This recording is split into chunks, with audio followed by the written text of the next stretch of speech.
Dear student, हम start कर रहे हैं class 8th science chapter 5 coal and petroleum. आज ये हमारा कोल एंड पेट्रोलियम का लास्ट टॉपिक है। अभी तक हमने इसमें fossils fuel and coal and petroleum के बारे में काफ़ी कुछ देखा। अगर आपने वो हमारे वीडियोस नहीं देखे हैं तो आप हमारे चैनल ब्रजेश बागड़ी पे जाके वो वीडियो देख सकते हैं। साथ ही साथ यदि आपको हमारे वीडियो पसंद आ रहे हैं तो हमारे चैनल को लाइक, सब्सक्राइब एवं वीडियो को शेयर ज़रूर करें और बेल आइकॉन प्रेस करें ताकि आपको लेटेस्ट वीडियो की अपडेट जो है वो मिलती रहे। आज हम जो स्टार्ट करने जा रहे हैं वो है नेचुरल गैस। हमने जो लास्ट वीडियो था उसमें हमने पेट्रोलियम रिफाइनिंग के बारे में देखा था कि किस तरह पेट्रोलियम रिफाइनरी होती है। अब हम आज देखेंगे कि नेचुरल गैस क्या होती हैं।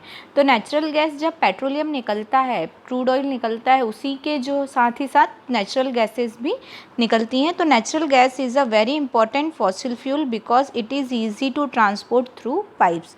बहुत ही इंपॉर्टेंट फॉसिल फ्यूल है। क्योंकि इसे आसानी से पाइप के थ्रू ट्रांसपोर्ट कर सकते हैं। Natural gas is stored under high pressure as compressed natural gas. इन्हें हम क्या करते हैं, हाई प्रेशर में स्टोर कर लेते हैं और फिर इसे बोलते हैं कंप्रेस्ड नेचुरल गैस। आपने सीएनजी का नाम सुना ही होगा, है ना। व्हीकल्स वगैरह जो हैं इससे रन होते हैं।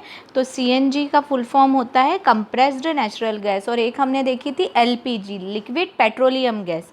ठीक है। CNG is used for power generation. It is now being used as a fuel for transport vehicles because it is less polluting. ये क्या है, व्हीकल्स में एज ए फ्यूल भी यूज़ की जाने लग गई है। क्योंकि ये जो होती है लेस पॉल्यूटिंग होती है, इससे प्रदूषण ज़्यादा नहीं होता है, पॉल्यूशन ज़्यादा नहीं होता है। It is a cleaner fuel. ये क्या है, क्लीनर, एक साफ़ सुथरा फ्यूल है। क्योंकि ये पॉल्यूशन ज़्यादा नहीं करती है। The great advantage of CNG is that it can be directly for burning in homes and factories where it can be supplied through pipes.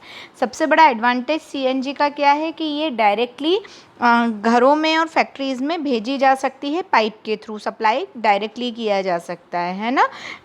तो ये जो सबसे बड़ा एडवांटेजेस है। Such a network of pipeline exist in Vadodara, some parts of Delhi and other places. इसके जो pipelines हैं बड़ोदरा गुजरात में जो है वहाँ हैं, कुछ पार्ट दिल्ली और दूसरी जगहों पे भी हैं। फिर natural gas is also used as a starting material for the manufacture of the number of chemicals and fertilisers. Natural gas का यूज़ जो है बहुत सारे मटेरियल्स को मैन्युफैक्चरिंग करने के लिए और बहुत सारे केमिकल्स और फर्टिलाइज़र्स के को मैन्युफैक्चर करने के लिए एज ए स्टार्टिंग मटेरियल, मतलब शुरुआत के तौर पे इसका यूज़ जो है वो किया जाता है। India has vast reserve of natural gas. India में काफ़ी सारा नेचुरल गैस जो है वो है। In our country natural gas has been found in Tripura, Rajasthan, Maharashtra and in the Krishna Godavari delta. हमारे यहाँ जो नेचुरल गैस है वो त्रिपुरा में, राजस्थान में, महाराष्ट्र में और जो कृष्णा गोदावरी के डेल्टा है वहाँ पर मिल जाती है। अब एक क्वेश्चन आता होगा मन में आपके भी, क्या कोल एंड पेट्रोलियम और नेचुरल गैस जो है वो लेबोरेटरी में डेड ऑर्गेनिज्म से बनाई जा सकती है?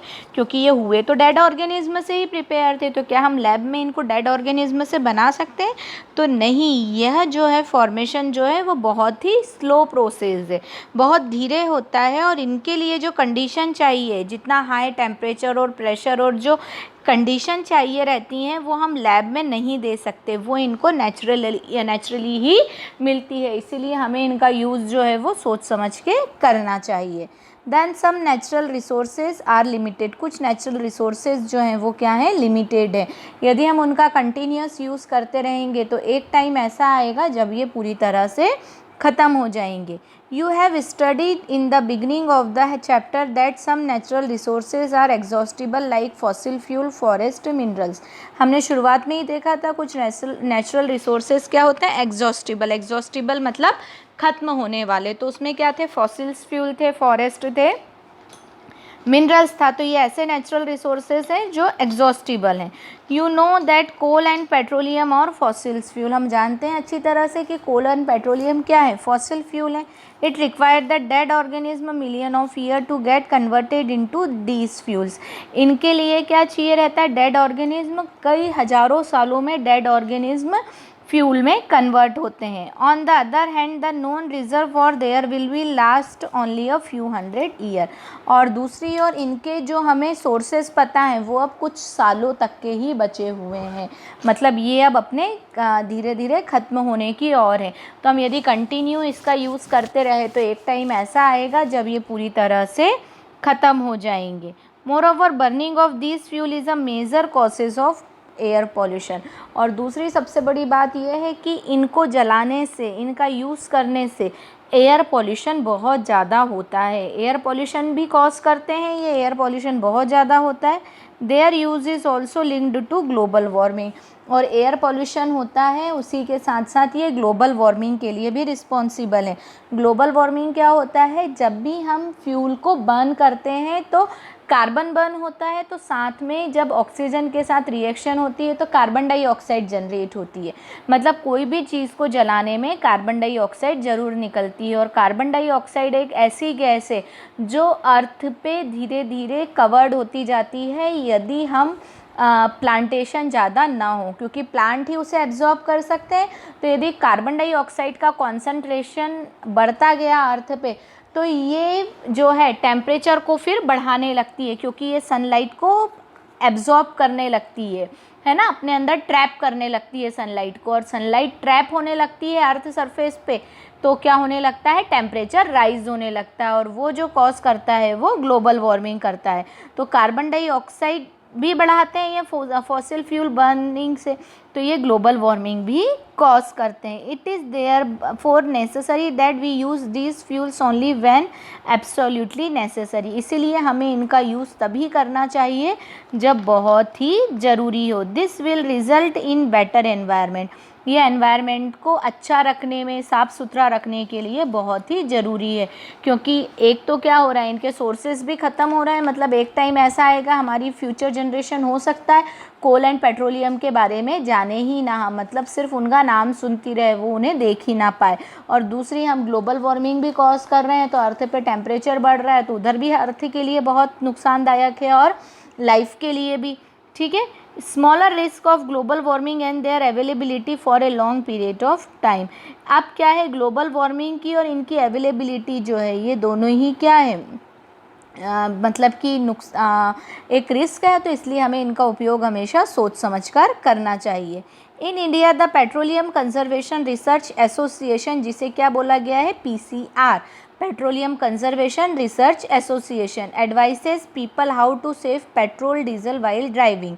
अब देखिए, ये जो पेट्रोल कंजर्वेशन रिसर्च एसोसिएशन थी, इन्होंने कुछ एडवाइस दी लोगों को कि आप इस तरह से पेट्रोल और डीजल को ड्राइविंग करते वक्त बचा सकते हैं। तो वो क्या क्या है देखते हैं। Drive at a constant and moderate speed as far as possible.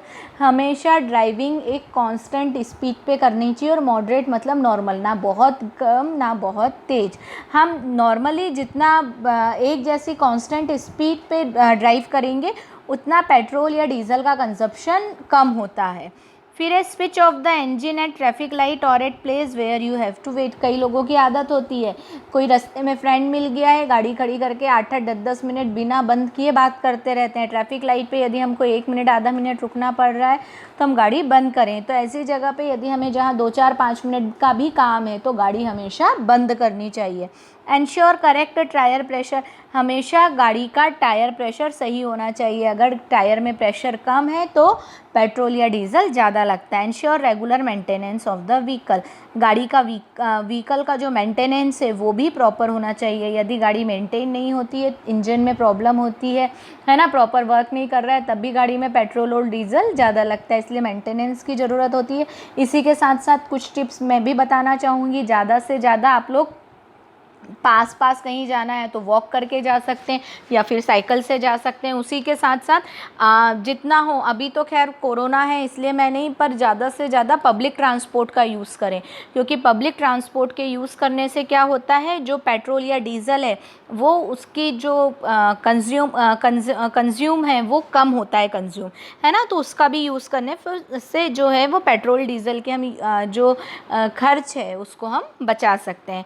तो हमारा चैप्टर चैप्टर ये यहीं फिनिश होता है। उम्मीद करती हूँ आपको समझ में आया होगा। यदि आपको कोई भी डाउट, कोई भी प्रॉब्लम है तो आप मुझे मैसेज कर सकते हैं, कमेंट कर सकते हैं। Thank you so much, keep watching.